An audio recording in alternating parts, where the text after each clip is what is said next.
So yeah, I think the Nuggets are title contenders if MPJ and Murray are healthy. Now, Jamal Murray, it seems like there's more certainty that, yeah, he's going to open up with a bit of a minutes restriction. I believe Michael Malone said that. But it seems like he'll be fine coming back from the ACL. MPJ is the big one, and I'm going to mention him a lot in this video.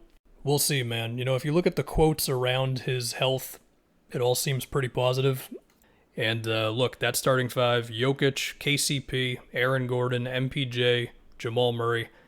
That is about as good as you could ask for around Jokic, besides just another MVP candidate, pretty much. As far as the bench, we'll see if Bones Highland is the spark plug that they're hoping for. Bruce Brown, loved the pickup, loved the bargain they got him on. I'm going to talk about him more in a second. There is DeAndre Jordan as the backup center, which is not good.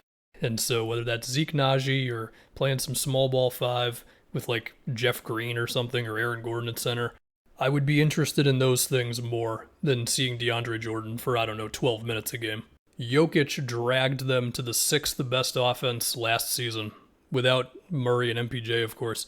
And so with those three there now, is that not the best offense in the NBA? Like, just those three and the handoff actions and the cuts when Jokic has the ball at the elbow, the top of the key.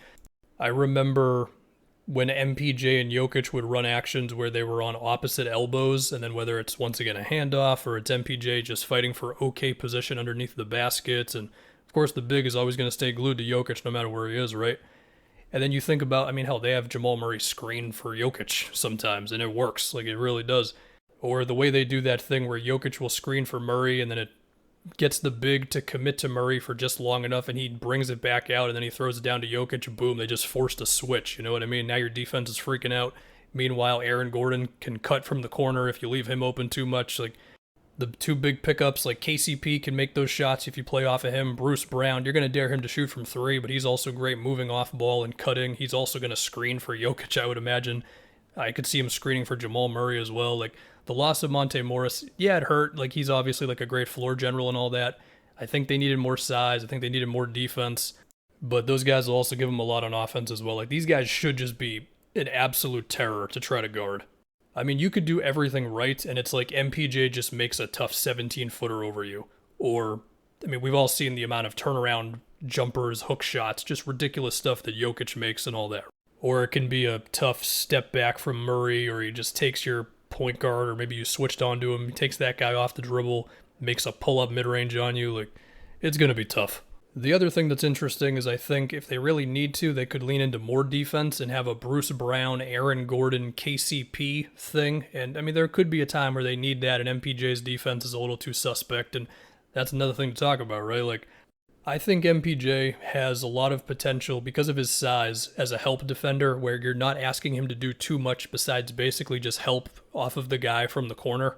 But when it comes to guarding in space, moving off ball, understanding, oh, I just helped and now I got to close out to this other guy, like that's where it can get shaky for him. And you think about a team like Golden State, that is when I start to get a little uncertain about how MPJ holds up defensively in that series. But another thing with this Nuggets team is their offense might be so devastating, they might just be able to outscore anybody.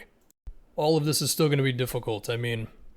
Jokic, he plays high up on screens more than some bigs who just drop all the time, right? Even so, good luck if Steph Curry is just running screens, a la what he did against the Celtics, just pull up three after pull up three. Speaking of the Warriors, so they would be the one team where I'm most concerned about Jokic defensively, because of course they just put so much pressure on your big to where you can't really ignore anybody because they just start running the handoff actions, and you sag off a Looney, now it's Klay Thompson coming around, Steph coming around a screen, whatever, right? All I can say is this is where you hope picking up a couple extra good defensive guards really makes a difference for you. So let's say Steph Curry's running a screen at Jokic, and Jokic steps up high, which, again, he can do. They don't do it all the time, but they do it more than never. And then let's say KCP is also staying on Steph's back. That's about the most you could ask for. As for the other side of the ball, the Warriors are more equipped than your average team to slow down Jokic a bit, and sometimes you'll have moments where Draymond forces an offensive foul out of him or a turnover when he's guarding him in the post, or the help defense might get creative and, he thinks the corner pass is open, but it's really not. But Jokic was still amazing in that round one series against the Warriors, and that was with less talent around him than he has going into this one. Like the first 2 games, he wasn't as good by his standards, but from game 3 and on, he was amazing. Now, if Andrew Wiggins had another lockdown defensive series versus, let's say, MPJ, then okay, that's a possibility. I think Wiggins has earned that now, given the playoffs he just had. Or against the Clippers, it would be like, okay, Bruce Brown, Aaron Gordon, KCP, these guys are all good, but you can only put Aaron Gordon, who I think is your best bet to like match the size and strength of Kawhi and PG, on one of those dudes, so then somebody else is going to have like a little bit of a disadvantage, whether it's strength or size or whatever, on the other wing. The Clippers were very good defensively without Kawhi. I think a lot of that was because they packed the paint really well. Did they potentially get lucky from teams missing more mid-range jumpers than you would expect? I mean, it's possible. Teams shot 38% for mid-range against them. It's not a normal number. But even so, they were clearly by design, like, we're closing off the paint. How does that work versus the Nuggets? I don't know. Again, they might just make every shot. You think about them versus the T-Wolves, I imagine Gobert would be guarding him. Gobert's got to stick to him. Jokic has also given Gobert fits when he's had to guard him in the post. By the way, do you want to know Jokic's career playoff averages real quick? 26 points, 12 rebounds, 6 assists on 61 true shooting. Good lord. How is this guy this good? Back to the defense. I would love to see how Denver would deal with Ja Morant pick and rolls in the postseason. Because again, Jokic, he doesn't just drop all the time on screens. Like, they do have him playing higher up sometimes. Would they just go right to KCP on Ja? I mean, Murray has grown, I would say, into a good defensive player. So there's that, and that matters against Phoenix as well. I mean, what has the formula been to beat Phoenix in a playoff series? Basically wear down Chris Paul. The other thing was also having Giannis or Luka. Well, Jokic is on that level, so there you go. I mean, would that be like, KCP, just pick up CP full court all the time, or perhaps that's a series where you're leaning more on Bruce Brown for his physicality on ball? You still have Devin Booker to worry about, of course. I mean, we can't forget, like, Ayton was matching Jokic in production when they did meet each other, 2 years ago now in the playoffs.